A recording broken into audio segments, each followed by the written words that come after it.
Será que é possível ganhar tempo no processo de impressão 3D? Nesse vídeo aqui, a gente vai aprender as principais configurações para você ganhar tempo aí em suas produções utilizando impressora 3D.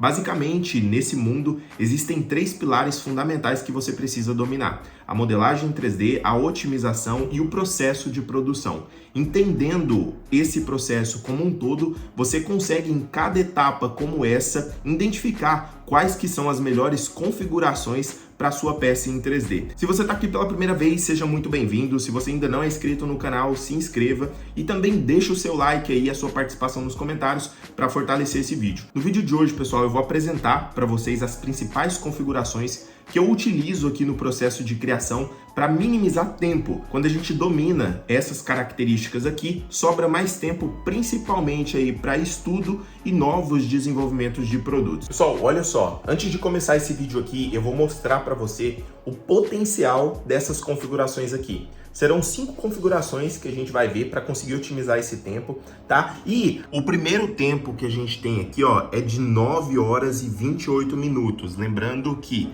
é a mesma peça aqui no processo de otimização, beleza? Então, vindo aqui, ó, e fazendo as configurações, a peça, ela sairá exatamente com esse tempo aqui, ó. Clicando novamente em fatiar, inserindo essas configurações que eu já vou passar para você nesse vídeo, a gente consegue reduzir para esse tempo aqui, ó. Então, vai fazer muito sentido para você que usa impressão 3D saber e entender o porquê que a gente alterou cada ferramenta dessa. O primeiro passo que é importante que você entenda, né, é que toda configuração feita dentro de um software CAD, dentro de um software de fatiamento, faz com que a nossa peça ela tenha, no final das contas, a mesma característica que a gente inseriu nesses programas. Então, dentro do programa CAD, existem alguns recursos que a gente consegue utilizar, como chanfro, como arredondamento, para evitar suporte, até mesmo utilizando ali uma inclinação para isso. E dentro do Ultimaker Cura, a gente consegue configurar ali em algumas etapas essa deposição de material para que essa máquina ela gaste menos tempo aí durante o processo de produção. Então, independente da máquina que você tem aí no momento, esse recurso aqui, ele vai ser padrão para todo tipo de equipamento. Então, quando a gente for analisar aqui cada recurso diferente, você pode ter aí em seu computador o Ultimaker Cura. E caso você não saiba baixar esse programa aqui para utilizar, eu vou deixar um link aqui na descrição onde você consegue acessar e ter ele de forma gratuita aí, baixando direto ali do site oficial deles, ok? Então, a primeira configuração que a gente vai ver aqui, pessoal, é clicando aqui, ó, dentro de configurações, eu tenho essa aba aqui, ó, qualidade. Com ela, a gente consegue alterar a altura que cada camada vai ter ali durante o processo de produção. Lembrando que quando a peça ela é estruturada ali após um bom nivelamento e uma boa primeira altura de camada, você tem aí mais chances de êxito. E a galera aí normalmente utiliza entre 0,15 até 0,25 milímetros nessa altura de camada. A altura máxima que você consegue utilizar aqui nesse recurso é, com o bico de 0,4 milímetros, utilizar aí 0,3, tá? Isso vai fazer com que cada altura seja levada em consideração de forma mais ampla, para que no final das contas tenha menos camadas e logo menos tempo de produção. Então, a primeira alteração que você pode fazer aí é em questão da altura de camada. Essa altura aqui, ela ajuda demais aí na diminuição desse tempo de produção. Vindo aqui, ó, mais um pouco para baixo, a gente tem essa aba aqui, ó, de preenchimento. O que o preenchimento faz? Ele deposita material ali no interior da sua peça, na parte interna dela, de acordo com a estrutura que você desejou.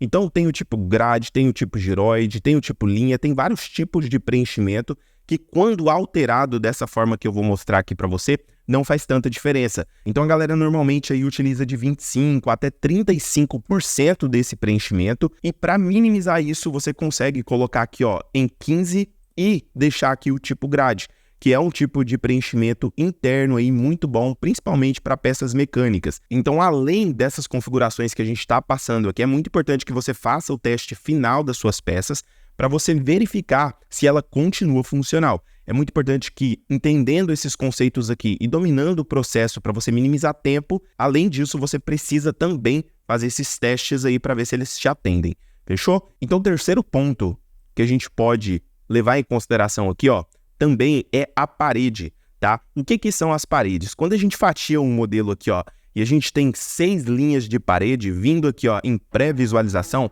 a gente consegue perceber que em cada parede feita, independente do local do projeto, ele fez aqui, ó, a deposição de 6 linhas de parede, tanto da parte interna quanto da parte externa. Então, quando você cria um modelo em 3D dentro do Fusion 360, por exemplo, você consegue deixar uma espessura ali, limite, para ele levar em consideração a quantidade de linhas de parede junto com aquelas dimensões de acordo com o bico que você está utilizando. Então, para minimizar esse tempo de impressão aqui, a gente consegue trocar aqui de 6, 7 linhas de parede, que normalmente é recomendado para peças mecânicas, até 2 linhas. Por quê? Essas 2 linhas somadas ao preenchimento, que não está total ali na peça, mas tem uma quantidade boa para aderir na mesa, vai ser o suficiente para você ter uma peça de qualidade. Então, o número de linhas aqui você consegue alterar para 2. E depois disso, o próximo passo aqui é alterar a velocidade do elemento. Quando a gente faz aqui uma impressão 3D, normalmente as impressoras 3D desktop, elas podem variar de velocidades entre 15 milímetros por segundo até 70, 80 milímetros por segundo. Normalmente, para você ter ali uma qualidade em peças menores, você utiliza uma velocidade menor. Então, normalmente, quando você está utilizando aí peças pequenas, você pode utilizar entre 30 até 35 milímetros por segundo. Já se sua peça ela for maior e você não precisar ali de detalhamentos no eixo Z, você, além de alterar essa altura aqui de camada que a gente passou no começo, você pode também alterar a velocidade da sua impressora 3D. A única coisa que você deve tomar cuidado aí é sobre a impressora 3D que você possui, verificar ali o datasheet certinho do que ela te entrega e também do seu produto junto com o material. A matéria-prima também tem disso, tá? Então, se você estiver utilizando ali uma velocidade muito alta e não tiver uma vazão o suficiente para que essa peça ela grude uma camada na outra, pode ser que com uma velocidade muito alta você tenha problemas. Fazendo essas configurações aqui, você já consegue visualizar uma diferença absurda. Então, o que a gente vai fazer aqui?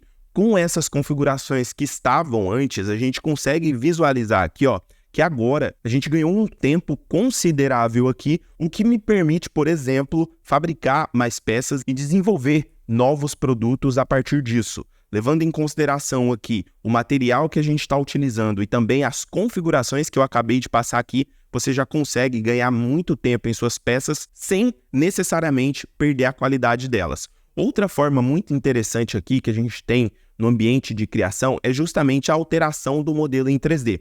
Principalmente quando a gente fabrica peças nesse formato aqui, ó, existem alguns detalhes internos dentro dessa peça que é necessário a utilização de suporte. Uma delas é essa daqui, ó. Para a gente demonstrar bem como é que a gente faz para evitar suportes em rebaixos como esse daqui, onde o encosto da mesa ali faz com que esse detalhe ele fique a 90 graus, que é um ângulo ali, se você não utilizar suporte, você pode ter muito problema. Basta vir aqui dentro do ambiente de criação e fazer essas modificações. Eu tenho aqui 2 elementos práticos de uso dessa ferramenta e vindo aqui, ó, dentro do Ultimaker Cura, a gente consegue clicar em pré-visualização e aqui nessa parte de baixo, ó, a gente já consegue visualizar que esse rebaixo aqui, exatamente nessas posições, dependendo aqui do limite, né, onde você consegue fazer uma ponte até mesmo sem suporte, a gente consegue colocar aqui esse arredondamento e esse chanfro. Então, se a gente voltar aqui, ó, nesse processo de deposição, exatamente nessa camada aqui, o que acontece? Se eu não tiver ali nenhuma estrutura de suporte, né, que faça ali o apoio para essa impressão aqui, o que acontece? Esse material ele é depositado no ar. Nesse caso aqui, eu tenho suporte e para evitar esse modelo aqui, eu precisaria, por exemplo, ó, fazer uma junção dessa quina aqui junto com essa outra aqui. Qual seria o resultado disso? Toda vez que a minha peça fosse imprimir, depositando camada sobre camada, ele ia fazer um ângulo de fechamento até o topo.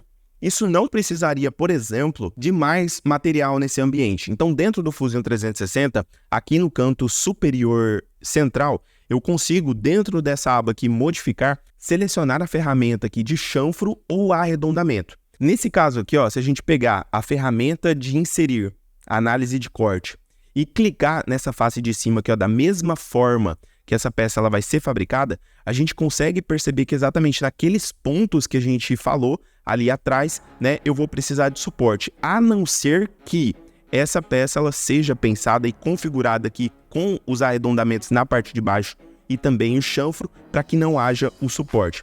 Então, como é que a gente faz para usar essa ferramenta aqui, ó? Normalmente, galera, quando a gente precisa fazer esse tipo de modificação, eu tenho que ter as medidas específicas do modelo. Então, quando a gente vai fazer um chanfro como esse daqui, a primeira medida que eu tenho que ter é dessa borda aqui até essa borda aqui, que é exatamente a dimensão do chanfro ou do arredondamento que eu vou colocar. Então, clicando aqui, ó, dentro do Fusion 360, eu tenho essa ferramenta aqui, medir, que ela pode ser acionada, né, com o atalho I, e clicando aqui, ó, nessa quina de dentro, não é de fora e nem aqui da parte interna, é nessa quina aqui, ó, que faz a ligação entre essas duas operações, a gente consegue clicar aqui e fora aqui, ó, do perfil. Isso me dá aqui, ó, uma distância de 10 milímetros. Então, ou seja, quando eu tenho essa medida, quando eu pré-estabeleço ela aqui, eu consigo clicar em chanfro, clicar aqui na quina e com a medida de 10, eu já vou fechar automaticamente esse perfil aqui, ó, encostando na borda. O que vai fazer com que eu tenha ali aquela pré-análise e também aquele detalhamento por baixo da peça para que ela seja ali fabricada sem a necessidade de suporte. Assim, eu tenho certeza que levando essas 5 dicas em consideração, na hora que você for ali otimizar suas peças, você vai ganhar muito tempo quando o seu produto ele não for sofrer alterações devido a essas configurações. E me conta nos comentários aqui o que você achou desse vídeo, se você já conhecia essas configurações aqui para impressão 3D. Se você ainda não for inscrito no canal, se inscreva, tá? Se você não deixou seu like, deixa o seu like para fortalecer e também ative os sininhos aí toda vez que a gente postar vídeo novo no canal, você vai receber estando com esse sininho ativado, beleza? Um abraço e até a próxima!